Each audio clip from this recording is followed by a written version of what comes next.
அன்னாளை குறித்து என்ன செய்யப்படுகிறது, சொல்லப்படுகிறது. அன்னாளை குறித்து அப்படியே பேசி வரும் பொழுது அடுத்து யாரை குறித்து சொல்றாங்கன்னா, யோசேபத் ராஜா என்ன செய்கிறார், உபவாசம் இருக்கிறார். அதுக்கப்புறம் பாத்தீங்கன்னா தாவீது தன்னுடைய பிள்ளைக்காக என்ன செய்கிறார், உபவாசம் இருக்கிறார். அதே நேரத்துல புதிய ஏற்பாட்டுல வரும் பொழுது 84 வயதுள்ள அன்னாள் அவள் உபவாசத்தோடும் ஜெபத்தோடும் இயேசுவினுடைய அந்த பிறப்பை பார்ப்பதற்காக என்ன செய்தாளா, காத்திருந்தாள் என்று என்ன செய்யப்படுகிறது, சொல்லப்படுது. புதிய ஏற்பாட்டுல பார்க்கும் பொழுது யோவானுடைய சீசர்கள் உபவாசம் இருந்து ஜெபிக்கிறாங்க, ஆனா உம்முடைய சீசர்கள் என்ன செய்ய மாட்டேங்காங்க, உபவாசத்தோட ஜெபிக்க மாட்டுக்காங்க அப்படின்னு சொல்லி இயேசுவினுடைய சீசர்களிடத்திலே குற்றம் சாட்டுகிறார்கள். அப்பொழுது இயேசு சொல்லுகிறார், அதை ஒரு கல்யாண வீட்டோட ஒப்பிட்டு சொல்லுகிறார், மணவாளன் கூட இருக்கும்போது உபவாசிக்க தேவையில்லை. இப்ப கல்யாண வீட்டை வச்சுட்டு நம்ம உபவாசம் இருந்து ஜெபம் பண்ணுவோமா, என்ன செய்ய மாட்டோம், செய்ய மாட்டோம். ஏன்னா கல்யாண பிஸியில நம்ம என்ன செய்வோம், இருப்போம். அந்த வேலை செய்யணும், இந்த வேலை செய்யணும், இது பண்ணணும் அப்படிங்கிற நம்மளுக்கு நிறைய வேலை இருக்கிறதுனால என்ன செய்ய முடியாது, உபவாசத்தோட ஜெபிக்க முடியாது. அப்போ மணவாளன் கூட இருப்பது எப்படி இருக்குன்னா சந்தோஷமான நேரம், அதனால அப்போ உபவாசம் தேவையில்லை. ஆனா மணவாளன் எடுத்துக்கொள்ளப்பட்ட பிறகு அவர்கள் உபவாசம் இருப்பார்கள் என்று என்ன செய்யப்பட்டிருக்கிறது, சொல்லப்பட்டிருக்கிறது. அதே போல நிறைய முறை அவர்கள் உபவாசத்தோடு ஜெபித்தார்கள் என்று வேதத்துல என்ன செய்யப்பட்டிருக்கிறது, சொல்லப்பட்டிருக்கிறது. அப்போ ஒரு தேவனுடைய பிள்ளைக்கு உபவாசம் என்பது மிக முக்கியமான ஒன்று. அல்லேலூயா. நம்ம பட்னியா இருந்து நிறைய நேரம் வேலை செய்வோம், அப்படிதானே? வீட்டு வேலை காலையில இருந்து வீட்டை கூட்டி பெருக்கி கழுவி எல்லாம் அதை இங்க மாத்தி இதை அங்க மாத்தி ட்ரெஸ் எல்லாம் துவைச்சி அப்படி 4 மணி கூட ஒரு டீ என்ன செய்வோம், டீ போட்டு கொடுக்க கூட நம்மளுக்கு ஆள் இல்லை அப்படின்னு சொல்லி ஒரு டீ என்ன செய்வோம், குடிப்போம். அப்புறம் குளிச்சு கிழிச்சு அப்புறம் என்னது ஒரு 6 மணி கூட என்ன செய்வோம், சாப்பிடுவோம். ஆனா உபவாசம் இருக்கணும்னா என்ன செய்யும், அப்பந்தான் ஐயா அது ரொம்ப கஷ்டம், ரொம்ப கஷ்டம், அப்படிதானே? வயிறெல்லாம் பசிக்கும். ஆனா இந்த வேலை செய்யச்சுலேயும் வயிறு பசிக்கதான் செய்யும், ஆனாலும் வைராக்கியமா என்ன செய்வோம், செய்வோம். ஆனா அது நமக்கு பலவீனத்தை உண்டாக்கும். ஆனா இது என்ன செய்யும்னா நம்முடைய வாழ்க்கையில ஆவிக்குரிய மாற்றத்தை நமக்கு என்ன செய்கிறது, கொடுக்கிறது. அல்லேலூயா. உபவாசம் இருந்து ஜெபிக்கும் பொழுது ஆண்டவர் அநேக கட்டுகளை என்ன செய்கிறார், உடைக்கிற தேவனாக இருக்கிறார். தேவனுடைய வேத வசனம் சொல்லுகிறது, இந்த வகை ஜாதி பிசாசு உபவாசத்தினாலும் ஜெபத்தினாலும் அன்றி வேறொன்றிலே என்ன செய்யாது, விட்டு போகாது. சில பிசாசு நம்மளை விட்டு போகணும்னா உபவாசத்தோடு நாம் என்ன செய்யணும், ஜெபிக்க வேண்டும். இன்றைக்கு நாம் பார்க்கலாம், தானியேலின் புஸ்தகம் 10வது அதிகாரம் 3வது வசனத்தை நாம் வாசிக்கும் பொழுது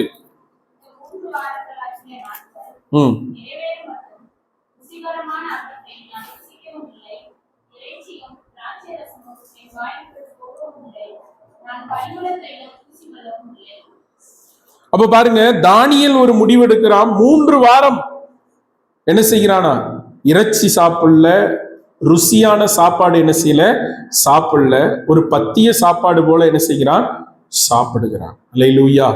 உபவாசம். ஆனா உபவாசம் வேதத்துல சொல்லப்பட்ட உபவாசம் என்பது மோசே தான் அதிக நாள் என்ன செய்திருக்கிறார், உபவாசித்து இருக்கிறார். மோசே 80 நாள் என்ன செய்தாரு, உபவாசித்தார். இயேசு 40 நாள் என்ன செய்தார், உபவாசித்தார். அப்புறம் 3 நாள் என்ன செஞ்சிருக்கிறாங்க, உபவாசித்து இருக்கிறாங்க. இந்த 3 நாள் பாத்தீங்கன்னா 3 நாள் எப்படி இருந்தாங்கன்னா புசியாமலும் குடியாமலும் இருந்து என்ன செய்தார்கள், உபவாசித்தார்கள். அல்லேலூயா. பவுல் கூட சொல்றாரு தீமோத்தியை பார்த்து, நீ கொஞ்சம் சுகவீனமானவன், அதனால நீ கொஞ்சம் திராட்சை ரசத்தை என்ன செய், சேர்த்துக்கொள். அப்ப நம்மளுக்கு இன்னைக்கு திராட்சை ரசத்துக்கும் டாஸ்மார்க்குக்கும் வித்தியாசம் என்ன செய்யல, தெரியல. அதுவும் திராட்சை ரசம் தான், இதுவும் திராட்சை ரசம் தான் சொல்றான். அப்படி கிடையாது. திராட்சை ரசம் என்பது வேற, இது என்னது வேற, அப்படிதானே? அப்போ இங்கு சொல்லப்படுகிறது, நீ கொஞ்சம் பலவீனமானதுனால திராட்சை ரசத்தை என்ன செய், எடுத்துக்கொள். இஸ்ரவேல் ஜனங்கள் யூதர்களுக்கு மிக முக்கியமான ஒன்று திராட்சை ரசம். அந்த திராட்சை ரசம் முகக்கலையை என்ன செய்யும், உண்டாக்கும். உடம்புல நல்ல அது வியாதிகளை எதிர்த்து என்ன செய்யும், போராடும். தேவன் கொடுத்திருக்கிற ஒவ்வொன்றுமே பாத்தீங்கன்னா மெடிக்கல் ரீதியா தான் என்ன செஞ்சிருக்கிறார், கொடுத்திருக்கிறார். அதை நீங்க நல்லா ஆராய்ஞ்சு பாத்தீங்கன்னா அது எல்லாத்துக்குமே ஒரு அறிவியல் பூர்வமான கண்டுபிடிப்புகள் என்ன செய்கிறது, இருக்கிறது. வனாந்தரத்துல ஏன் காடையை கொடுத்தாருன்னா, காடையில தான் அதிக புரோட்டீன் இருக்கிறது, கொழுப்பு அதிகமா இருக்கு. அதை சாப்பிட்டு இவங்க நடக்க நடக்க அந்த கொழுப்பெல்லாம் என்ன செஞ்சிடும், கரைஞ்சு போயிடும். அதனால இன்னொன்னு சுட்டுதான் ஆண்டவர் சாப்பிட சொன்னார். சுட்டு சாப்பிடும் பொழுது அந்த கொழுப்பெல்லாம் என்ன செஞ்சிடும்? உருகிரும். நம்ம சாப்பிடுறது வெறும் சக்கை தான். அது நம்ம உடம்புக்கு எந்த பிரச்சனையும் என்ன செய்யாது? உண்டாக்காது. சில பொருட்கள் சாப்பிடக்கூடாதுன்னு சொல்லி இருக்கிறாரு. அதை சாப்பிடாம இருந்தா நம்முடைய உடம்புல என்ன வராது? வியாதிகள், பிரச்சனைகள் என்ன செய்யாது?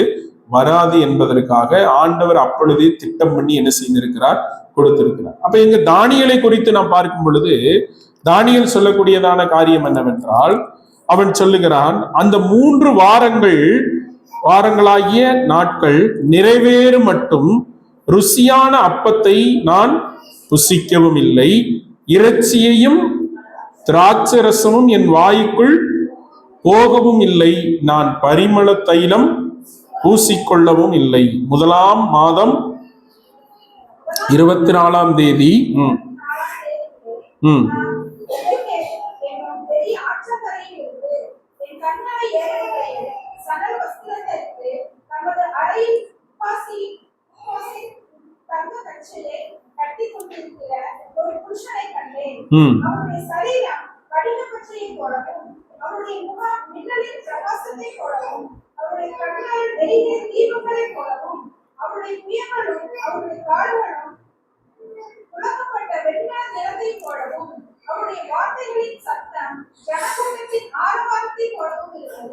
வாசிங்க, 9வது வசனத்தை வாசிங்க.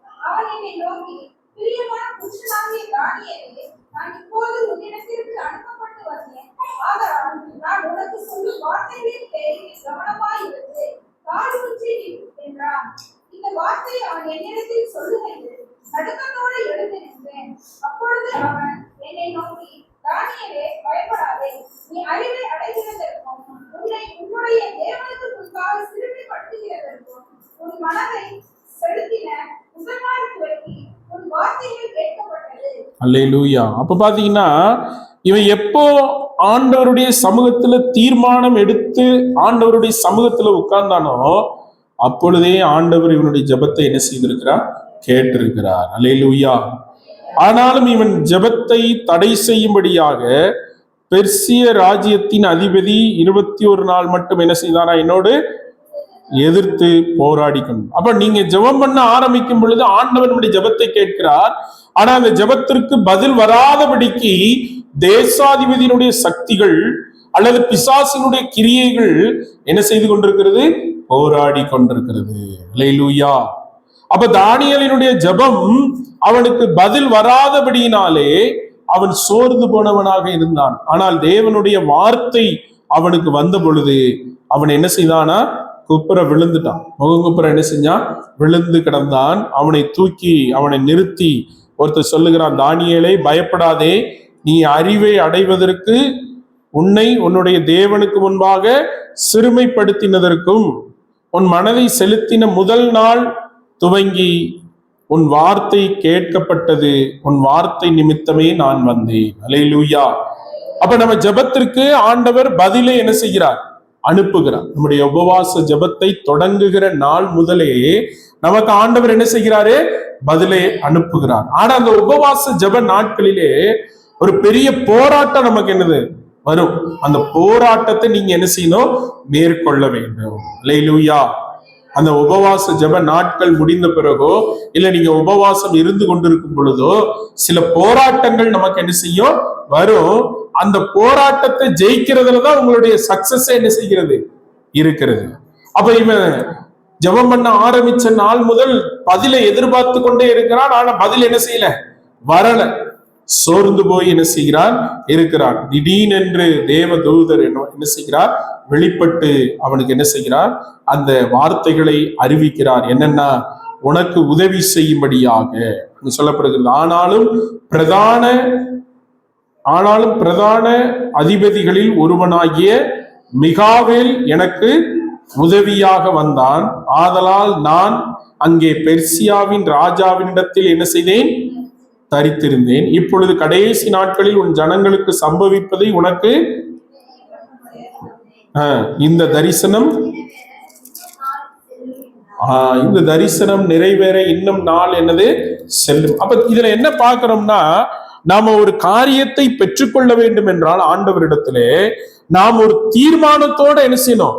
உபவாசம் இருக்க வேண்டும். அல்லேலூயா. நாம் ஒரு தீர்மானத்தோட. தீர்மானம் எங்க எடுத்தாங்கன்னா, எஸ்தருடைய புஸ்தகத்துல நம்ம வாசிக்கும் பொழுது அவன் சொல்லுகிறான், உன்னை இந்த ராஜாவினுடைய ஸ்தானத்துல உயர்த்தி வைத்திருப்பது நீ நல்ல சந்தோஷமாய் சுகபோகமாய் வாழ்வதற்காக அல்ல, உன்னுடைய ஜனத்திற்கு ஒரு பிரச்சனை வரும் பொழுது அந்த பிரச்சனையிலிருந்து அவர்களை காப்பாற்றுவதற்காகத்தான் கர்த்தர் உன்னை இங்கே கொண்டு என்ன செய்திருக்கிறார்?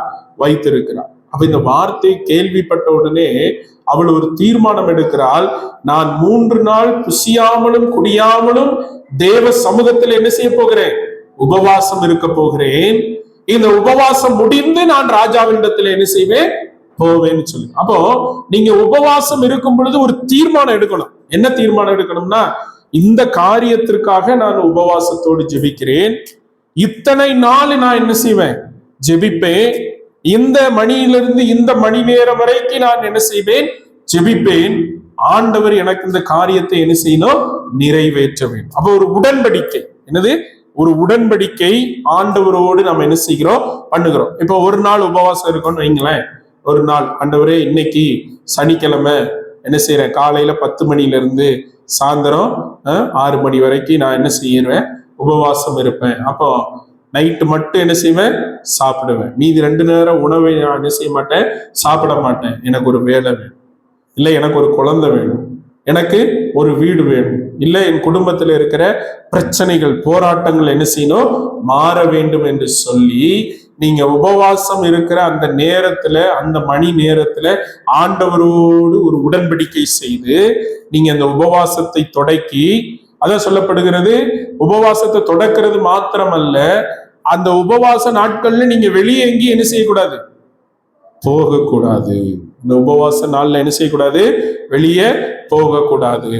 வெளியே போகாம நீங்க ஆண்டவருடைய சமூகத்துல இருந்து நல்ல பாடலை பாடி ஆராதித்து அந்நிய பாஷையில ஜெபம் பண்ணி, அதுக்கப்புறம் ஒரு வேத வசனத்தை எடுத்து நீங்க வாசித்து அதை தியானிக்கும் பொழுது கர்த்தர் உங்களோடு இடைபடுகிறவராக இருக்கிறார். அல்லேலூயா. ஆண்டவர் என்ன செய்வார்? உங்களோடு அவர் இடைபடுகிறவராக என்ன செய்கிறார்? இருக்கிறார். அப்போ இங்க சொல்லப்படுகிறது, மத்தேயு 9வது அதிகாரம் 14வது வசனத்தை வாசிங்க.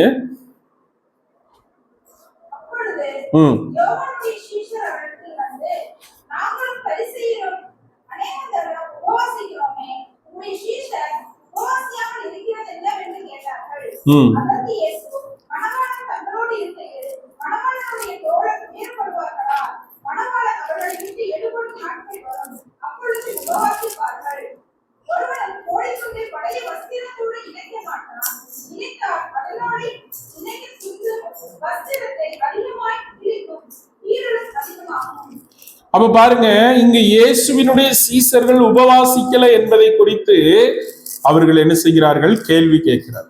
அப்ப இயேசு சொல்லுகிறார், மணவாளன் கூட இருக்கும் பொழுது என்ன செய்ய வேண்டாம்? தோழர்கள் உபவாசிக்க அவசியம் இல்லை. அல்லேலூயா. அப்போ அந்த காலத்துல இயேசுவோடு 3 வருஷம் இருந்த பொழுது அவர்கள் உபவாசிக்கவில்லை. ஆனால் இயேசு எடுத்துக்கொள்ளப்பட்ட பிறகு அவருடைய வாழ்க்கையில நிறைய உபவாசத்தோடு என்ன செய்தார்கள்? காத்திருந்தார்கள். அல்லேலூயா. அப்ப நீங்க உபவாசம் இருக்கும் பொழுது என்ன செய்ய வேண்டும் என்று நாம் பார்க்கும் பொழுது அங்கு சொல்லப்பட்டிருக்கிறது. மத்தேயு எழுதின சுவிசேஷம் 6வது அதிகாரம் அங்கு வாசிக்கலாம். நீங்க 15வது வசனம்.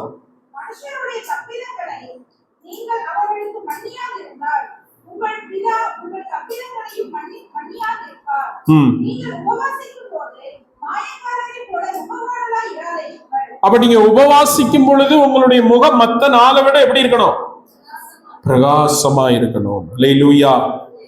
பசி ஒருதிக்கு எடுக்கும், அப்படிதானே? அப்ப எப்படி முகம் பிரகாசமாகும்? வயிறெல்லாம் அப்படி என்ன செய்யும்? பெரட்டும். அப்ப எப்படி பிரகாசமா என்ன செய்ய முடியும்? இருக்க முடியும். அப்போ நீங்கள் உபவாசிக்கும் போது மாயக்காரரை போல முக வாடலாய் இராதீங்கள். சிலர் பாத்தீங்கன்னா நம்மள சில நேரத்தில் நம்ம சிலரை பார்த்து என்ன ரொம்ப டயர்டா இருக்கீங்க, ஒரு மாதிரி முகம்லாம் வாடி இருக்கே அப்படின்னா என்ன சொல்லுவாங்க, இன்னைக்கு நான் ஃபாஸ்டிங் அப்படின்னு என்ன செய்வாங்க சொல்லுவாங்க. அப்போ அந்த அந்த வாட்டம் என்ன செய்கிறது தெரியும். அப்போ அந்த வாட்டம் தெரிகிறதுனால அந்த உபவாசத்தினால பலன் என்னது இல்ல. அல்லேலூயா. அப்போ நீங்கள் உபவாசிக்கும் பொழுது உங்க முகம் என்ன செய்யக்கூடாது, வாடக்கூடாது. இரண்டாவது சொல்லப்பட்டிருக்கிறது, அவர்கள் உபவாசிக்கிறதை மனுஷர் காணும் பொருட்டாக. அப்ப இன்னைக்கு மனுஷர் காணும் பொருட்டாக என்ன செய்யறாங்க, அப்படி செய்யலாமா செய்யக்கூடாதா, ஆனா அப்படி செஞ்சாதான் மக்கள் என்ன செய்வாங்க, வருவாங்க. அப்படிதானே? ஒரு பெரிய வால் போஸ்ட் 21 நாள் உபவாசம் அப்படின்னு சொன்னாதான் மக்கள் என்ன செய்வாங்க, வருவாங்க. அப்படிதானே? இல்லைன்னா யாருக்கு என்ன செய்யாது தெரியாது. ஆனா இது தனிப்பட்ட உபவாசம் இருக்கும் பொழுது நீங்க என்ன செய்யலாம், ஊழியக்கார்ட்ட சொல்லலாம், உங்களுக்கு மிகவும் நெருக்கமான உங்களுக்காக ஜெபிக்கிறவர்கள்ட்ட நீங்க என்ன செய்யலாம் சொல்லிட்டு உபவாசத்துல என்ன செய்யலாம் இருக்கலாம். அப்போ அங்கு நீங்கள் அறிவிக்காதபடிக்கு என்ன செய்யணுமா, மற்றவர்கள் நீங்க உபவாசம் இருக்கிறது தெரியாதபடிக்கு தங்கள் முக வாடலாய் இருக்கிறது என்று அவர்கள் தங்கள் பலனை என்ன செய்தார்களாம். அப்போ உபவாசம் அப்படி இருக்கிற உபவாசம் தங்களுடைய பலனை என்ன செய்தார்கள், அடைந்து தீர்ந்தார்கள் என்றும். நீயோ உபவாசிக்கும் போது அந்த உபவாசம் மனுஷருக்கு காணப்படாமல் அந்தரங்கத்தில் இருக்கிற உன் பிதாவுக்கு காணப்படும். அப்ப இயேசு என்ன சொன்னாரு, இங்க பாருங்க சீசர்கள், நான் 40 நாள் உபவாசம் இருக்க போறேன், 40 நாள் என்ன செய்யல சொல்லல. அவர் போய் தனியா ஒரு வனாந்தரத்திலே இருந்தார். அல்லேலூயா. தனியா போய் என்ன செய்தாரா, ஒரு வனாந்தரத்தில். அப்போ உங்க வாழ்க்கையில நீங்க ஒரு மாசத்திலேயோ இல்ல ஏதோ ஒரு மாசத்திலேயோ இல்ல ஒரு வாரத்திலேயோ நீங்க உபவாசம் இருக்கிறது யாருக்கு, அன்னைக்கு எங்கேயுமே நீங்க என்ன செய்யக்கூடாது, போகக்கூடாது. வீட்டுக்கார வேலைக்கு அனுப்பிட்டோ இல்ல குடும்பமாகவோ நீங்க உட்கார்ந்து கதவை பூட்டிட்டு உள்ள உட்கார்ந்து என்ன செய்யணும், ஆண்டவரை துதித்து பாடி ஜெபம் பண்ணி வேத வசனத்தெல்லாம் வாசித்து ஒரு நாள் இருந்து பாருங்க, அதனுடைய வித்தியாசம் மிகவும் பயங்கரமாக என்ன செய்யும் இருக்கும். அப்ப இயேசு 40 நாள் இருந்துட்டு அந்த முடிகிற நேரத்துலதான் பிசாசு என்ன செய்கிறான், சோதனை பண்ணுகிறான். அந்த 40 நாள் உபவாசம் தான் அவருடைய 3.5 வருட ஊழியத்தை அவர் என்ன செய்தது, நடத்தினது. அல்லேலூயா. அந்த 3.5 வருட ஊழியத்திற்கு அந்த 40 நாள் உபவாசம் அவருக்கு எப்படி இருந்தது, ரொம்ப சப்போர்ட்டா இருந்துச்சு. அல்லேலூயா. அப்ப பாத்தீங்கன்னா அந்த 3.5 வருஷத்துக்கு அப்புறம் சிலுவையில் அறையப்படும் பொழுதுதான் பிசாசு என்ன செய்கிறான், வருகிறான். மறுபடியும் என்ன செய்கிறான், அவர்கிட்ட என்ன செய்கிறான், எல்லாம் அவரை தொந்தரவு பண்றான். ஆனா அதுக்கு முன்னாடி அப்ப பாத்தீங்கன்னா ஒரு நாளைக்கு, அதாவது ஒரு மாசத்துல குறைஞ்சது ஒரு 1.5 நாளாவது என்ன செய்யணும், உபவாசம், முழு உபவாசம் இருக்கணும். அரை ஃபாஸ்டிங் கிடையாது. ஆமா, ஜூஸ் குடிச்சிட்டு தண்ணி குடிக்கலாம், ஆனா பால் டீ என்ன செய்யக்கூடாதான், குடிக்க கூடாது. காலையில சதீஷ் அங்க நின்றுட்டு இருந்தாப்புல, பாஸ்டர் டீ குடிங்க அப்படின்னாரு. நானும் சரின்ட்டேன். அவ வீட்டு பக்கத்துல போன பிறகு கேட்டேன், என்ன டீ அப்படி, பால் டீ வேண்டாம், பால் டீ வேண்டாம். அப்போ ஏன் இதை குடிக்க கூடாதுங்கன்னா, நீங்க நல்லா பாத்தீங்கன்னா அவர்கள் 3 நாளும் புசியாமலும் குடியாமலும், ஆனா 3 நாளைக்கு மேல என்ன செய்ய முடியாது, இருக்க முடியாது. ஆனா மோசே எங்க இருந்தான்னா ஆண்டவரோடு கூட. இங்க நம்ம எங்க இருக்கிறோம், உலகத்துல என்ன செய்கிறோம், இருக்கிறோம். அப்ப இந்த உலகத்துல எத்தனை நாள் இருக்கலாம்னா 3 நாள் நீங்க புசியாமலும் குடியாமலும் என்ன செய்யலாம், தெய்வ சமூகத்துல இருந்து சும்மா உட்கார்ந்துகிட்டு கூட ஜெபம் பண்ணணும். அல்லேலூயா. வேத வசனத்தை என்ன செய்யணும், வாசிக்கணும், பாவத்தை அறிக்கிடணும். நீங்க இப்படி அமர்ந்து இருக்கும் பொழுது ஆண்டவர் உங்ககிட்ட என்ன செய்வாரு, பேசுவார். நீங்க கொஞ்சம் டைம் ஆக ஆக ஆக ஆண்டவர் உங்களோடு அழகா என்ன செய்வாரு, பேசுகிறவராக இருக்கிறார். வசனத்தை உங்களுக்கு வெளிக்காட்டுவார். நீங்க உங்களுடைய காரியத்தை எதெல்லாம் அறிக்கை பண்ண வேண்டும், என்னென்னலாம் உங்களுக்கு செய்ய போற வாக்கு தத்தங்கள் எல்லாவற்றையும் ஆண்டவர் என்ன செய்கிறார், கொடுக்கிற தேவனாக இருக்கிறார். அல்லேலூயா. அப்போ நீங்கள் உபவாசிக்கும் போது அந்த உபவாசம் மனுஷருக்கு காணப்படாமல் அந்தரங்கத்தில் இருக்கிற ஒரு பிதாவுக்கு காணப்படும்படியாக உன் தலைக்கு எண்ணெய் பூசி உன் முகத்தை கழுவி, அப்பொழுது அந்தரங்கத்தில் பார்க்கிற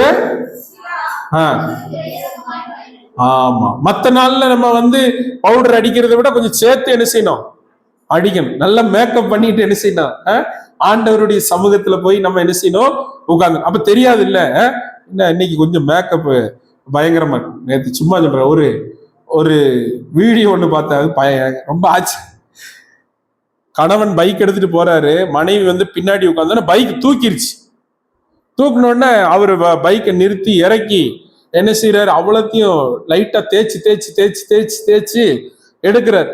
தேய்ச்சி எடுத்து கடைசியில பார்த்தா, திரும்பி பார்த்தா இவ்வளவுக்கு மலை மாதிரி என்ன செஞ்சிருக்கு, ஆமா குவிஞ்சிருக்கு. அதுக்கப்புறம் வண்டி எடுத்துட்டு போறாரு, வண்டி தானால என்ன செய்யுது போகுது. என்ன சொல்றேன்னா, அவ்வளவு மேக்கப் என் மனைவி என்ன செய்யறா போட்டிருக்கா.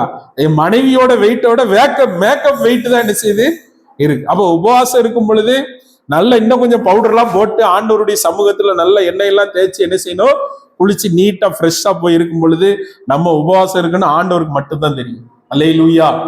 வேற யாருக்கு என்ன செய்யாது, தெரியாது. அப்படி போய் அந்தரங்கத்தில் உன் கதவை பூட்டி கொண்டு, 2 கதவையும் பூட்டணும், வீட்டு கதவையும் பூட்டணும், நம்ம இருதய கதவையும் என்ன செய்யணும், பூட்டணும். முதல்ல எல்லாத்தையும் விட முக்கியமா செல்போனை என்ன செய்யணும். ஆமா, அதுதான் நம்ம ஜெபத்தை என்ன செஞ்சிடும் கெடுத்து. நல்ல ஜெபம் பண்ணிட்டு இருக்குச்சுல ஒரு போன் வரும், ஒரு தடவை எடுக்க மாட்டோம், 2வது தடவை 3வது தடவை என்ன செஞ்சிருவோம், எடுத்தோம்னா அப்படி பேசிட்டு பிறகு அந்த ஜெப ரூம்பை விட்டு என்ன செஞ்சிருவோம், வெளியே போயிடுவோம். அவ்வளவுதான், அதுக்கப்புறம் முடிஞ்சு. அப்போ இதை கொஞ்சம் கண்ட்ரோல் பண்ணிட்டு நம்ம ஆண்டவருடைய சமூகத்துல நாம் ஜெபிக்கும் பொழுது ஆண்டவர் அங்கு சொல்லப்படுகிறது, அப்பொழுது அந்தரங்கத்தில் பார்க்கிற உன் பிதா உனக்கு என்ன செய்வாரா, வெளியரங்கமாய் பலனை என்ன செய்வார், கொடுப்பார். அப்போ அந்தரங்கத்துல ஜெபிக்கிற ஜெபத்துக்கு வெளியே யாருக்கும் தெரியாது, ஆனா உங்க ஆசீர்வாதம் எல்லாத்துக்கும் தெரியும். அல்லேலூயா. உங்களுக்கு வருகிற நன்மை என்னது என்ன செய்யும், எல்லாத்துக்கும் தெரியும். அப்போ சபைக்கு வருகிற ஒரு குடும்பம் எப்படி தேவனோடு உறவுல இருக்குங்கிறது எதை வைத்து கண்டுபிடிக்கிறோம் என்றால், அவர்களுக்கு நடக்கக்கூடிய நன்மையான காரியத்தை பார்த்தோம். அல்லேலூயா. அதான அவங்க தேவனோடு இருக்கிற உறவை என்ன செய்கிறது, குறிக்கிறது. ஏன்னா தேவனோடு இப்ப நீங்க ஜெபிக்கீங்களா இல்லையான்னு எனக்கு தெரியாது, நீங்க ஜெபிக்கீங்களா இல்லையான்னு உங்க வீட்டுக்காருக்கு தெரியாது, நீங்க ஜெபிக்கீங்களா இல்லையான்னு உங்க பிள்ளைக்கு என்ன செய்யாது, தெரியாது. ஆனா 2 பேருக்கு தெரியும். ஒண்ணு ஆண்டவருக்கு தெரியும், 2வது இன்னொன்னு யாருக்கு தெரியும், ஆமா உங்களுக்கு என்ன செய்யும் தெரியும். நீங்க ஆண்டவரோடு என்ன உறவிலே இருக்கிறீர்கள், வேதத்துல எவ்வளவு நேரம் செலவிடுகிறீங்க, ஜெபத்துல எவ்வளவு நேரம் செலவிடுகிறீர்கள் என்பதை தேவனும் நீங்களும் என்ன செய்திருக்கிறீர்கள், அறிந்திருக்கிறீர்கள். அப்போ தேவ சமூகத்துல நம்ம என்ன செய்யணும், அந்தரங்கத்தில் கதவை பூட்டி கொண்டு நம்முடைய காரியங்களுக்காக தீர்மானத்தோடு நாம் ஜெபிக்கும் பொழுது ஆண்டவர் நிச்சயம் நமக்கு என்ன செய்கிறார், விடுதலை கொடுக்கிற தேவனாக இருக்கிறார். அல்லேலூயா. இன்னொன்று, ஜெபிக்கும் பொழுது என்ன நடக்கிறது என்றால், நம்முடைய மாம்சம் முதலாவது என்ன செய்கிறது, கட்டுப்படுகிறது. அப்படிதானே? இந்த மாம்சம் தான் அப்பப்ப என்ன செய்யும், எழும்பும். ஒரு கோபம் வரும், ஒரு பெருமை வரும், எல்லாம் இந்த மாம்சத்துல இருந்து என்ன செய்கிறது, எழும்புகிறது. ஆனா நம்ம உபவாசம் இருந்து ஜெபிக்கும் பொழுது நம்முடைய மாம்சத்தினுடைய பலன் என்ன செய்கிறது, அற்று போகிறது. அதனாலதான் 3 நாள் புசியாமலும் குடியாமலும் என்ன செய்யணும், இருக்கணும். அப்ப அந்த பலன் என்ன செய்யாது, இருக்காது. தண்ணி மட்டும் குடிச்சா என்ன பலன் இருக்கும், ஒரு பலன் என்ன செய்யாது, இருக்காது. அந்த காலத்துல பரிசுத்தவான்கள் அப்படித்தான் என்ன செஞ்சாங்க, உபவாசம் இருந்தாங்க. அவங்களுக்கு படிக்க தெரியாது, வசனத்தினுடைய ஆழங்கள்லாம் என்ன செய்ய தெரியாது, ஹீப்ரு தெரியாது, ஒன்றும் தெரியாது. அவங்களுக்கு ஒண்ணு தெரியும், வசனத்தை வாசிக்க தெரியும், 2வது ஜெபிக்க தெரியும். உபவாசம் இருந்து என்ன செய்யணும், ஜெபிக்க தெரியும். ஒருத்தங்க சர்ச்சில் ஒருத்தவங்களுக்கு பிரச்சனைனா அவங்க கண்ணீரோடு என்ன செய்வாங்க, ஜெபம் பண்ணுவாங்க, உபவாசத்தோடு ஜெபம் பண்ணுவாங்க, அந்த குடும்பத்தோடு சேர்ந்து என்ன செய்வாங்க, ஜெபம் பண்ணுவாங்க. அப்படிதான் ஊழியங்கள் என்ன செய்தது, வளர்ந்தது. அப்ப எவ்வளவு ஒரு காரியத்திற்காக பிரச்சனை வரும் பொழுது எந்த நபர் உபவாசத்தோடு ஜெபிக்கிறார்களோ அவர்கள் பிரச்சனையிலிருந்து தப்பிக்கப்படுவார்கள். அல்லேலூயா. அப்ப பிரச்சனையிலிருந்து தப்பிக்கணும்னா தேவ சமூகத்துல மாதம் ஒரு முறை நாம் சரியாக ஒழுங்கும் கிரமமாக நம்ம என்ன செய்யணும், உபவாசித்து ஜெபிக்கிறவர்களாக இருக்க வேண்டும். அல்லேலூயா. அதுக்கப்புறம் நீங்க எத்தனை நாள் ஜெபித்தாலும் அது பிரச்சனை இல்லை. ஆனா மாதத்துல குறைந்தது ஒரு நாளாவது நம்ம என்ன செய்யணும், தேவ சமூகத்துல உபவாசத்தோடு ஜெபிக்கணும். அதுக்கப்புறம் மீதி நாட்கள் ஜெபத்தில் நாம் என்ன செய்யணும், தரித்திருக்க வேண்டும். ஆண்டவர் 40 நாள் உபவாசம் இருந்தாரு, அதுக்கப்புறம் எங்கேயும் உபவாசம் இருந்தாரா அப்படிங்கிறது சான்றுகள் இல்லை. ஆனா அதுக்கப்புறம் தொடர்ந்து ஜெபத்திலே அவர் என்ன செய்தார், தரித்திருந்தார். அப்போ உபவாசித்து ஒரு நாள் உபவாசத்தை மாத்திர காணாது, அதுக்கப்புறம் தொடர்ந்து நாம் என்ன செய்யணும், ஜெபிக்கிறவர்களாக இருக்க வேண்டும். நீங்க வாசிக்கும் போது கலாத்தியர் 16:5 16, 17 வசனத்தை வாசிக்கும் பொழுது, கலாத்தியர் நிருபம் 5, 16, 17.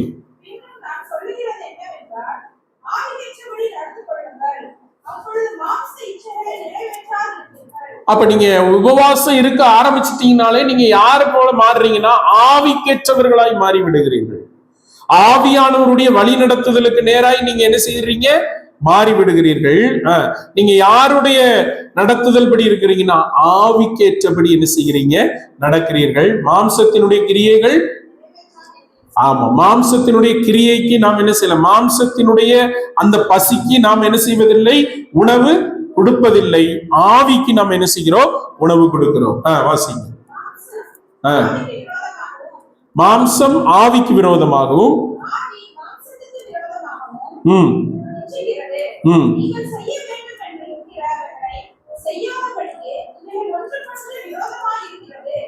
அப்ப இந்த மாம்சமும் ஆவியும் ஒன்றுக்கு ஒன்று விரோதமா என்ன செய்யுது? போராடுது. ஒன்றுக்கு விரோதமாய் ஒன்று என்ன செய்கிறது? போராடுகிறது. அப்ப இந்த மாம்சம் சொல்றத ஆவி கேட்காது, ஆவி சொல்றத மாம்சம் என்ன செய்ய மாட்டது? கேட்க மாட்டேங்குது. அப்போ இந்த ஆவி சொல்றத மாம்சம் கேட்கணும்னா அதுக்கு தான் தேவ சமூகத்துல உபவாசத்தோடு என்ன செய்யணும்? ஜெபிக்க வேண்டும். அல்லேலூயா. இப்ப 10 நாள் கரியா சாப்பிட்டோம்னா கோபம் என்னது வரும்? பயங்கரமா என்ன செய்யும்? வரும். ஆனா அதே நேரம் 10 நாள் நீங்க காய்கறியா சாப்பிட்டு பாருங்க, கோபம் என்ன செய்யாது? வராது. அப்ப இந்த மாம்சத்தினுடைய கிரியை அடக்கணும்னா உபவாசத்தோடு நம்ம என்ன செய்யணும்? ஜெபிக்க வேண்டும். வாசி.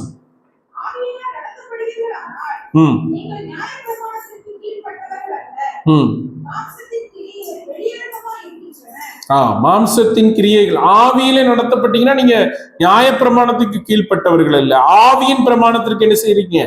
கீழ்பட்டிருக்கிறீர்கள். மாம்சத்தின் கிரியைகள் வெளியரங்கமா இருக்கிறது. மாம்சத்தினுடைய கிரியைகள் வெளியரங்கமா இருக்கிறது. அப்படிதானே? கோபம் வெளிப்படையா என்ன செய்து வருது, பொறாமை வெளிப்படையானது வருது, கசப்பு வெளிப்படையா வருது, பகை வெளிப்படையா வருது, சண்டை என்ன செய்கிறது? வெளிப்படையாக என்ன செய்கிறது? வருகிறது. வேற என்னது? கொலை, காம விகாரம், விபச்சாரம், வேசித்தனம், இவையெல்லாம் என்னது? சரீர பிரகாரமாக வெளிப்படையாக என்ன செய்கிறது? நடக்கிறது. அதை நம்ம என்ன செய்கிறோம்? நம்முடைய சரீரத்துல என்ன செய்கிறோம். ஆனால் ஆவியின் கனி என்னது? ஆமா, அன்பு, சமாதானம், சந்தோஷம், நீடிய பொறுமை. ஆமா, இதெல்லாம் நமக்கு என்ன செய்கிறது? வெளிப்படு. அப்ப ஆவியின்படி நடக்கிறவர்களிடத்துலதான் என்ன இருக்கு? அன்பு இருக்கிறது. இயேசு சொல்லப்படுகிறது, தேவன் எப்படி இருக்கிறாரா? அன்பாகவே இருக்கிறார். தேவன் எப்படி இருக்கிறார்? அன்பாகவே இருக்கிறார். அப்ப மாம்சம் வெளிப்பட்டா கோபம் வருது, ஆவி வெளிப்பட்டா என்ன வருது? அன்பு வருகிறது. அல்லேலூயா. அன்பு நீடிய பொறுமை உள்ளது. அன்புக்கு பொறாமை இல்லை. அன்பு தன்னை புகழாது. அன்பு இருமாப்பாய் இராது. அன்பு என்ன செய்யாது? அநியாயத்தில் சந்தோஷப்படாமல், ஆமா, சத்தியத்திலே என்ன செய்கிறது? சந்தோஷப்படுகிறது. அப்ப இந்த அன்பு வந்துட்டாலே எல்லாமே என்ன செய்கிறது? வருகிறது. அப்ப இந்த அன்பை நாம் பெற்றுக்கொள்வதற்காகவும் உபவாசம் நமக்கு தேவை. அல்லேலூயா. நம்ம அன்பா இருப்பதற்கும் நமக்கு என்ன தேவை?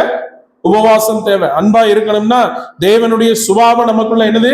வரணும். அவருடைய முதல் சுபாவம் என்னவா இருக்கிறது? அங்க சொல்லப்பட்டிருக்கு, ஆவியின் கனியோ அன்பு. முதல்ல அவர் அன்பு இருந்ததுனாலதான் நம்ம தேடி இந்த உலகத்துக்கு என்ன செஞ்சாரு?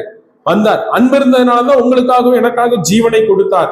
அன்பு இருந்ததுனாலதான் சிலுவையில அறைவதற்கு தன்னை என்ன செய்தார்? ஒப்பு கொடுத்தார். அப்ப இந்த சுபாவம் நான் என்கிட்ட இல்லைன்னா நான் மாம்சத்தின் சுபாவத்திலே என்ன செய்கிறேன்? நடக்கிறேன். அல்லேலூயா. அப்ப அன்பு வந்தாலே அதுக்கு கீழே இருக்கிற ஒவ்வொரு கேரக்டரா நமக்கு என்னதாகும்?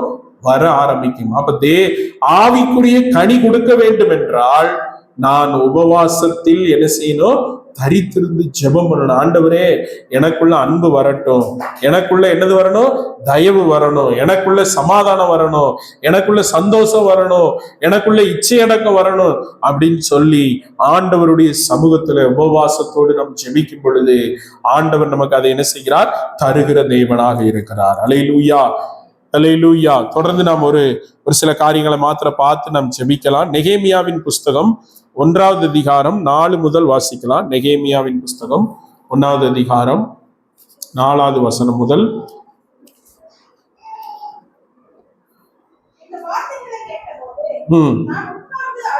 சில நாளை துதித்து உபவாசித்து மன்றாடி பரலோகத்தின் தேவனை நோக்கி, பரலோகத்தின் தேவனாகிய கர்த்தாவே, உம்மை அன்பு கூர்ந்து உம்முடைய கற்பனைகளை கைக்கொள்ளுகிறவர்களுக்கு உடன்படிக்கையையும் கிருபையையும் காக்கிற மகத்துவமும் பயங்கரமுமான தேவனே, உமது அடியாராகிய இஸ்ரவேல் புத்திரருக்காக இன்று இரவும் பகலும் உமக்கு முன்பாக மன்றாடி, இஸ்ரவேல் புத்திரராகிய நாங்கள் உமக்கு விரோதமாக செய்த பாவங்களை அறிக்கையிடுகிற அடியனுடைய செபத்தை கேட்கிறதற்கு உம்முடைய செவி கவனித்தும் உம்முடைய கண்கள் திறந்தும் இருப்பதாக.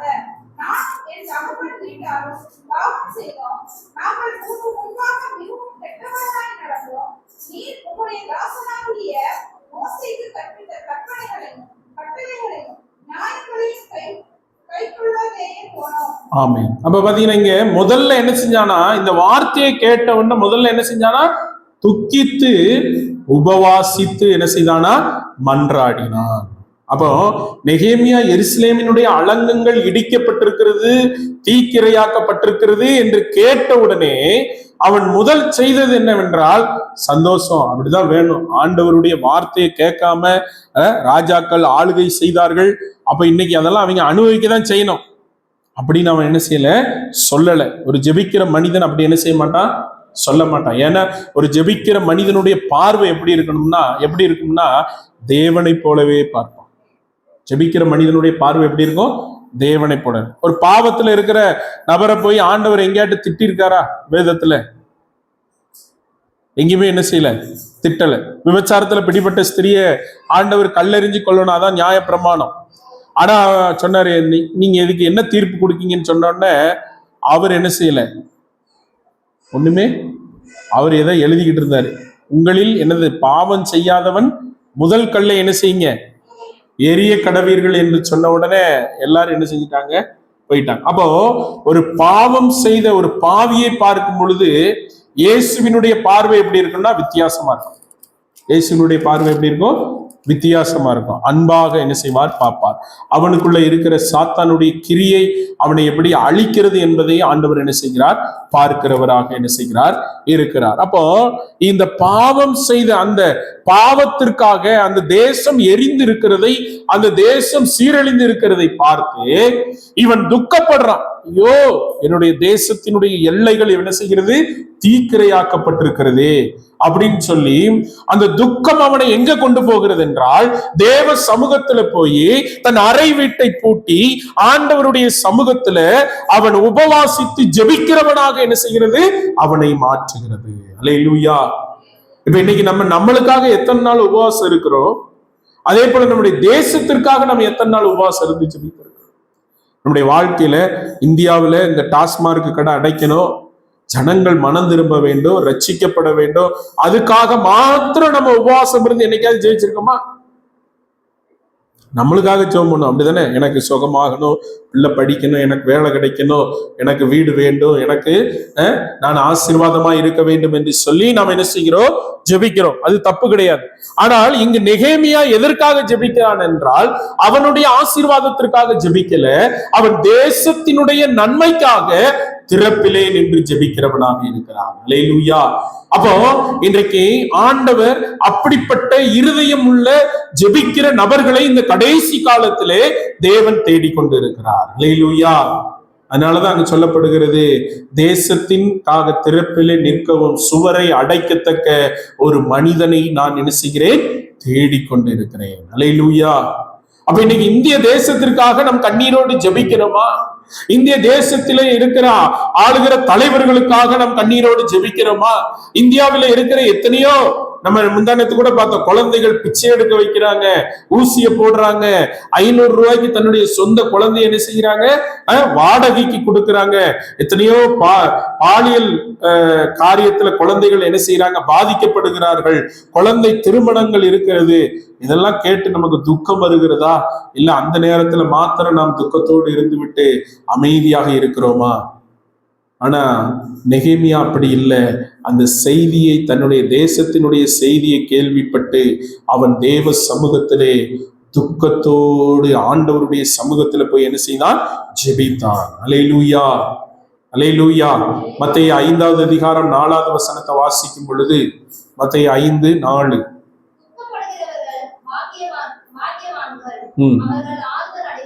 துக்கப்படுகிறவர்கள் பாக்கியவான்கள், அவர்கள் என்ன செய்வார்களா? அப்போ யாரு தேசத்திற்காக துக்கப்படுகிறார்களோ, யாரு அண்டை ஜனங்களுக்காக துக்கப்படுகிறார்களோ, யாரு பிற சகோதரனுக்காக, அடுத்து இருக்கிற சகோதர சகோதரிக்காக துக்கப்படுகிறார்களோ, அவர்கள் பாக்கியவான்கள். அல்லேலூயா. சபையில இருக்கிற இன்னொரு சகோதரிக்காக நம்ம உபவாசம் இருந்து ஜெபிக்கிறோமா? சபையில இருக்கிற இன்னொரு குடும்பத்திற்காக நாம் உபவாசம் இருந்து ஜெபிக்கிறோமா? சபையில இந்த பையனுக்கு வேலை இல்லையா அப்படின்னு என்னைக்காட்டு உபவாசம் இருந்து யாருக்காவது நம்ம ஜெபித்து இருக்கிறோமா? அப்ப இதெல்லாம் கர்த்தர் நம்மிடத்துல என்ன செய்கிறார்? எதிர்பார்க்கிறார். அல்லேலூயா. நம்ம நமக்காகத்தான் இன்னைக்கு ஜெபிக்கிறோம், நமக்காகத்தான் உபவாசம் இருக்கிறோம். சில நேரத்துல அது கூட நம்ம என்ன செய்வதில்லை, இருப்பதில்லை. ஆனா இந்த நெகேமியா தன்னுடைய தேசம் அழிக்கப்பட்டிருக்கிறது என்ற செய்தி கேட்டவுடனே தேசத்திற்காக என்ன செய்தான்? ஜெபித்தான். அல்லேலூயா. அப்போ உபவாசம் நம்முடைய அந்த ஒரு விஷயத்தை கேள்விப்பட்டா அந்த விஷயத்திற்காக நாம் துக்கத்தோடு ஆண்டவருடைய சமூகத்துல என்ன செய்யணும்? ஜெபிக்கிறவர்களாக இருக்கணும். 2வது வாசிங்க, அதே அதிகாரத்துல தேவனை துதித்தான் என்று சொல்லப்பட்டிருக்கு, அப்படிதானே? வாசிங்க 4. இல்ல, நெகேமியா.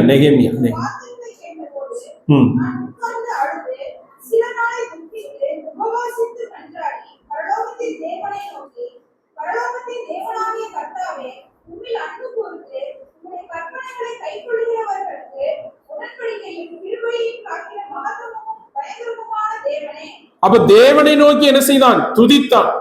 ஆண்டவரை நோக்கி என்ன செய்தான்? மன்றாடினான். ஆண்டவரை நோக்கி என்ன செய்தான்? மன்றாடி ஜெபித்தான். மன்றாட்டு ஜெபம்னா என்ன?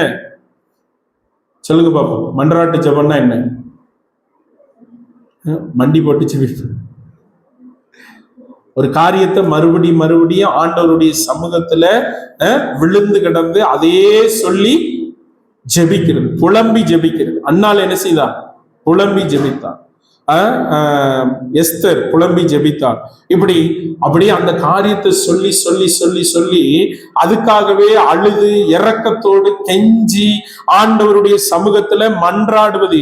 யாக்கோபு என்ன செஞ்சான்னா தன்னுடைய ஆசீர்வாதத்திற்காக என்ன செய்தானா அவன் போராடி என்ன செய்தான்? ஜெபித்தான். அதுலயும் மன்றாட்டு ஜெபம் என்ன செய்கிறது? இருக்கிறது. விடாப்பிடியா என்ன செய்தான்? மன்றாடி ஆண்டவருடைய சமூகத்துல ஜெபித்தான். அப்ப இந்த தேசத்தினுடைய நிலைமையை பார்த்து அவன் என்ன செய்தான் என்றால் தேவனை துதித்து மன்றாடி என்ன செய்தான்? ஜெபித்தான். அந்த காரியத்தை சொல்லி ஆண்டவரே என் தேசம் இப்படி இருக்கிறதுன்னு அழுதான். கண்ணீர் வடிந்தது. மார்களை அடித்துக் கொண்டு ஜெபித்தான். வஸ்திரத்தை கிழித்து ஜெபித்தான். அவன் புழுதியிலையும் சாம்பல்லையும் உட்கார்ந்து ஆண்டவருடைய சமூகத்துல துதித்து ஆண்டவரே என் தேசத்திற்கு ஒரு விமோசனம் உண்டாக வேண்டும், என் தேசத்துல ஒரு மாற்றம் உண்டாக வேண்டும், இந்த எருசலேம் மறுபடியும் கட்டப்பட வேண்டும் என்கிறதற்காக ஜெபித்தான். அல்லேலூயா.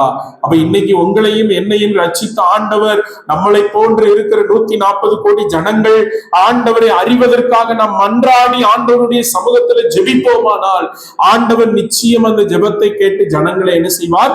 மாற்றுகிற தேவனாக இருக்கிறார். அல்லேலூயா. மன்றாடும் பொழுது கண்ணீர் வரும். அல்லேலூயா. மன்றாடும் பொழுது நாம் புலம்புவோம். மன்றாடும் பொழுது நம்மை பார்க்கிறவர்களுக்கு பைத்தியக்காரர்கள் போல நாம் என்ன செய்வோம்? தோணுவோம். ஆனா நமக்கு தெரிந்தது நாம் யாரை பார்த்து கொண்டிருப்போம் என்றால் தேவ முகத்தை பார்த்து அவருடைய சிங்காசனத்தை பார்த்து நாம் ஜெபிப்போம். ஆண்டவரே இந்த காரியம் நடக்கணும், இந்த காரியம் நடக்க வேண்டும் என்று சொல்லி நாம் அழுகிறவர்களாக இருக்கிறோம். அந்த ஜெபந்தான் யார் பண்ணான்னா நெகேமியா என்ன செய்தான்? ஜெபித்தான். அடுத்து சொல்லப்படுகிறது பாவங்களை என்ன செய்தான்? அறிக்கையிட்டான் என்று சொல்லப்படுகிறது. அதே அதிகாரத்துல வாசிக்கும் பொழுது அவன் என்ன செய்தானா? பாவங்களை அறிக்கையிட்டான். ஏங்க அந்த தேசம் அழிந்ததுக்கு இவன் எதுக்கு பாவத்தை அறிக்கையிடணும்? அப்ப என்ன நினைக்கிறானா, அந்த தேசத்தினுடைய அழிவுக்குள்ள நானும் இருக்கிறேன், என்னுடைய பாவத்தின் நிமித்தம் இந்த தேசம் என்ன செய்கிறது? அழிந்து கொண்டிருக்கிறது.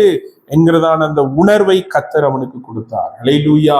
அப்ப இன்னைக்கு பாவத்துல இருக்கிற ஜனங்கள், இன்னைக்கு குடி வெறியில இருக்கிற ஜனங்கள், இன்றைக்கு மூட பழக்கத்துல இருக்கிற ஜனங்கள், இன்றைக்கு தேவனை அறியாமல் தேவனுக்கு விரோதமான பொல்லாதான காரியங்களிலே சிக்கியிருக்கிற ஜனங்களுக்காக நாம் பாவ அறிக்கை செய்து ஜெபிக்கிறவர்களாக இருக்க வேண்டும். ஹல்லேலூயா.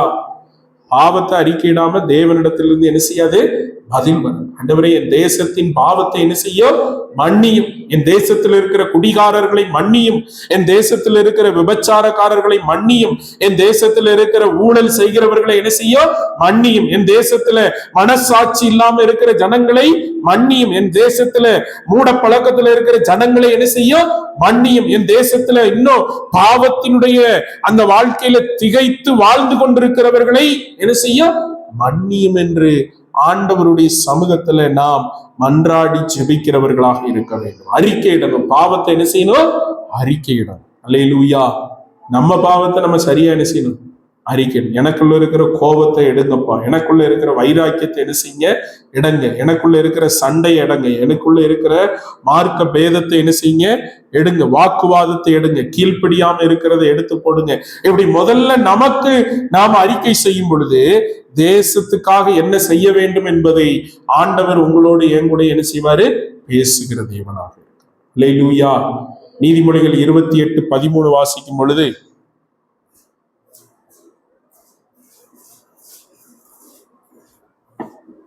நீதிமொழிகள் 28:13.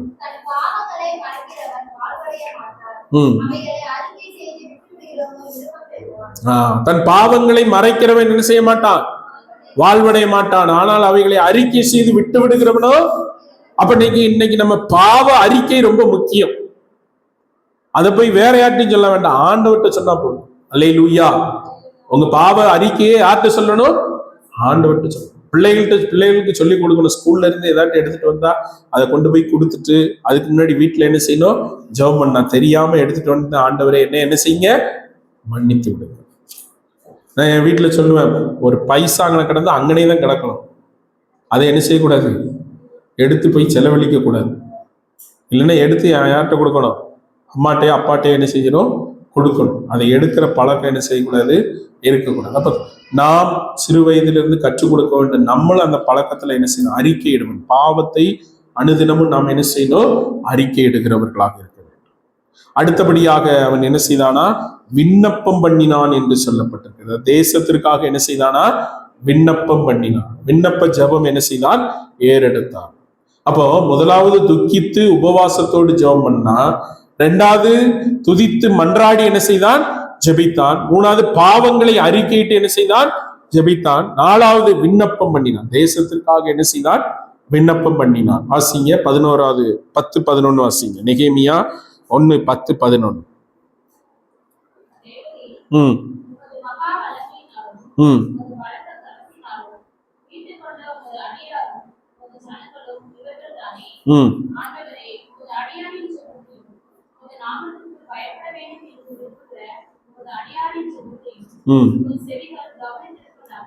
விண்ணப்பம் பண்ணுகிறான்.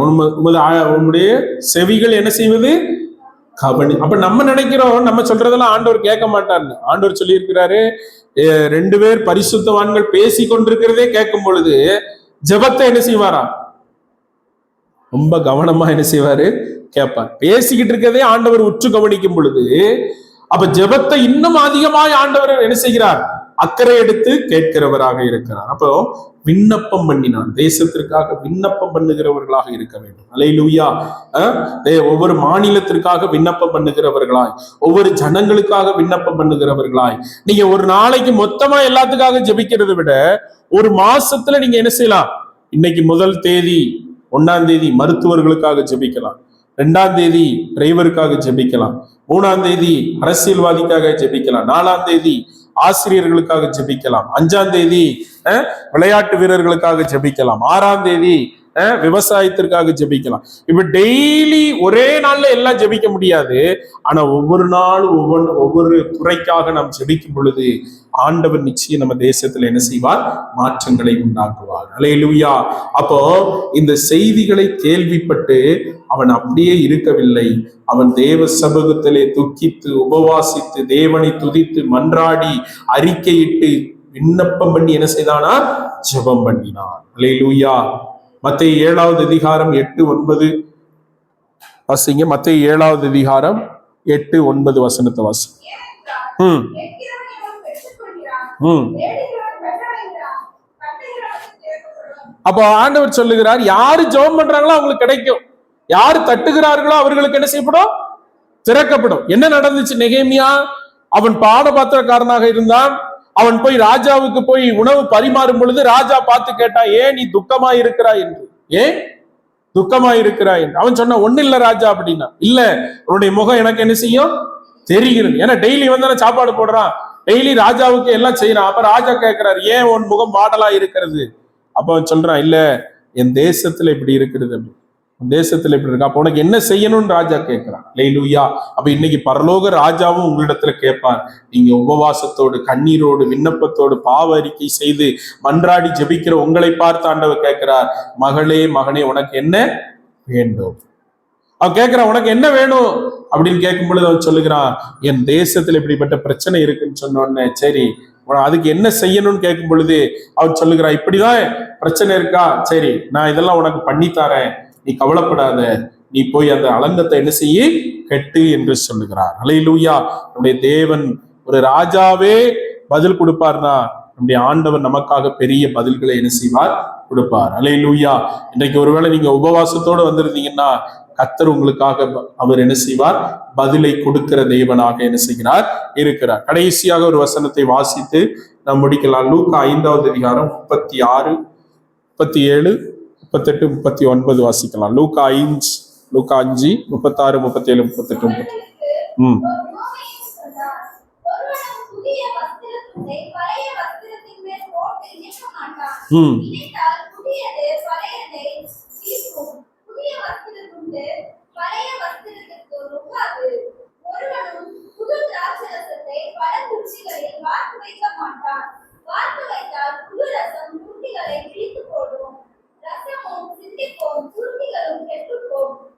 அப்ப உபவாசம் இருக்கும்போது பழைய வாழ்க்கை மாறுகிறது, புதிய வாழ்க்கை நமக்கு ஆண்டவர் என்ன செய்கிறார்? கொடுக்கிறார். புதிய சுபாவத்தை கொடுக்கிறார். அப்ப பழசோட நீங்க புதுசு சேர்த்தீங்கன்னா என்ன ஆயிரும்? கெட்டு போயிடும். பழசோடு புதுசு சேர்த்தா என்ன செய்யும்? கெட்டு போயிடும். இப்ப நல்ல குளிர்ந்த தண்ணி இருக்கு, நல்ல கொதிக்கிற தண்ணி இருக்கு, இதை எப்படி மிக்ஸ் பண்ணணும்? பச்சை தண்ணி மிக்ஸ் பண்ணணும். இப்ப வெண்ணி வச்சு குளிக்க போறீங்க, ஏற்கனவே நீங்க குளிக்கிற டப்பால வந்து அரைவாசி பச்சை தண்ணி இருக்கு, இந்த வெண்ணியை கொண்டு போய் ஊத்துனா என்ன ஆகும்? சூடு குறைஞ்சிரும். ஆனா நீங்க வெந்நிய போய் முதல்ல ஊத்திட்டு அதுக்கப்புறம் பச்சை தண்ணி மிக்ஸ் பண்ணீங்கன்னா என்ன ஆகும்? தேவையானது என்ன செய்யும்? சூடு இருக்கிற அளவு குளிச்சுக்கலாம். அப்போ உபவாசம் இருக்கும் பொழுது ஒவ்வொரு முறையும் நாம் புதிய வஸ்திரங்களாக புதிய ரசங்களாக நாம் என்ன செய்கிறோம்? மாறுகிறோம். அப்படித்தானே? பாவத்தெல்லாம் அறிக்கையிடும் பொழுது பழசெல்லாம் ஒளிஞ்சு போயிருது. ஆனா மறுபடியும் ஜெபம் பண்ணி கொஞ்ச நாள்ல மறுபடியும் இந்த பழசு ஒட்ட விடாதபடிக்கு அதை முழுசும் வெளியேற்றினதாகவே என்ன செய்யணும்? இருக்க வேண்டும். பழசோட சேர்த்தா என்ன செஞ்சிடும்? கெட்டு போயிரும் என்பதைத்தான் இங்க என்ன செய்கிறது? வேதம் சொல்லுங்க. அப்போ உபவாசத்தினுடைய வல்லமை ஒவ்வொரு உபவாசத்துல நம்மை புது புது பண்புள்ளவர்களாக நல்ல குணமுள்ளவர்களாக தேவனுக்கு பிரியமானவர்களாக கர்த்தர் என்ன செய்கிறார்? மாற்றுகிறார். ஆனா மறுபடியும் நாம் பழந்துருத்தியோடு பழைய வஸ்திரத்தோடு சேர்ந்து என்ன செய்யக்கூடாது? கெட்டு போயிடக்கூடாது என்பதை ஆண்டவர் இங்க என்ன செய்கிறார்? சொல்லுகிறவராக இருக்கிறார். அல்லேலூயா. அப்போ உபவாசம் என்பது நம்முடைய வாழ்க்கையில பிரிக்கப்படாத ஒன்றாக என்ன செய்ய வேண்டும்? இருக்க வேண்டும். பட்டினியா இருப்பது உபவாசம் அல்ல, தேவ சமூகத்துல அமர்ந்து ஜெபித்து வசனத்தை பெற்றுக்கொள்ளணும். நீங்க ஒரு நாள் உபவாசம் இருக்கிறீங்கன்னா நீங்க வேத வசனத்தை வாசித்து அதை எழுதி வைக்கணும். இன்னைக்கு இந்த உபவாச ஜெபத்துல ஆண்டவர் என்னோட இந்த வசனத்தை என்ன செய்தாரு? பேசினார். அதுதான் உங்க வாழ்க்கையில வாக்கு தத்துவம். நீங்க எப்ப சோர்ந்து போயிருக்கிறீங்களோ, எப்ப பலவீனப்பட்டிருக்கிறீங்களோ, எப்போ அப்படி திசை தெரியாமல் திக்குமுக்கு ஆடுகிறீர்களோ, அப்ப இந்த வசனம் உங்களோடு என்ன செய்யும்? பேசும். நான் அன்னைக்கு உனக்கு இந்த வார்த்தையை சொன்னல, இது உனக்கு நிறைவேறும் என்று ஆண்டவர் என்ன செய்கிறார்? சொல்லுகிற தேவனாக. அப்ப தேசத்திற்காக, ஜனங்களுக்காக, நமக்காக, சபைக்காக நாம் ஜெபிக்க வேண்டியது, உபவாசம் இருந்து ஜெபிக்க வேண்டியது ரொம்ப அவசியம். எனவே நாம் உபவாசத்தோடு எப்பொழுதெல்லாம் நேரம் கிடைக்கிறதோ, இல்ல மாசத்தில் ஒரு நாளை தீர்மானித்து நாம் உபவாசத்தோடு ஜெபிக்கும் பொழுது நிச்சயம் ஆண்டவர் நமக்கு என்ன செய்வார்? விடுதலை தருவார். பெரிய காரியங்களை என்ன செய்வார்? செய்வார். நம் கண்களை மூடி ஆண்டவருடைய சமூகத்துல நாம் ஜெபிக்கலாம். ஹல்லேலூயா, ஹல்லேலூயா. நல்ல தெய்வமே, இந்த நல்ல வேலைக்காக நன்றி செலுத்துகிறோம். ஆண்டவரே, நாங்க கேட்ட வார்த்தையின்படி ஆண்டவரே உபவாச ஜெபத்தை குறித்து சில காரியங்களை பார்த்தோம். ஆண்டவரே, எப்படி உபவாசித்து ஜெபிக்க வேண்டும், உபவாசத்துல என்னெல்லாம் இருக்க வேண்டும் என்பதை குறித்து பார்த்தோம். உபவாசத்தினால் கிடைக்கும் பலனை, ஆண்டவரே அதனுடைய வல்லமையை நாங்கள் பார்த்தோம். ஆண்டவரே, அதற்காக நன்றி செலுத்துகிறோம். இந்தபடி நாங்கள் உபவாசம் இருந்து தேவ சமூகத்துல ஜெபித்து அற்புதங்களை, அதிசயங்களை, விடுதலைகளை ஆண்டவரே பழைய வாழ்க்கையிலிருந்து புதிய வாழ்க்கைக்குள்ள அடியெடுத்து வைக்க கர்த்தர் எங்களுக்கு உதவி செய்கிறார். ஆண்டவரே, பேசி கொண்டிருப்பதே கேட்கிற தெய்வம். ஜெபத்தை கேட்டு அற்புதங்களை செய்யுங்க. இந்த நாளிலே உபவாசத்தோடு வந்தவர்களுக்கு கர்த்தர் அற்புதங்களை செய்யுங்க, அதிசயங்களை செய்யுங்க. அந்த உபவாசத்திற்கு தக்க பிரதிபலனின் நன்மைகளையும் விடுதலைகளையும் நீர் கட்டளையிடும்படியாக ஜெபிக்கிறோம். இயேசு கிறிஸ்துவின் நல்ல நாமத்தில் ஜெபிக்கிறோம். ஜெபங்கேளும் ஜீவனுள்ள நல்ல பிதாவே, ஆமென்.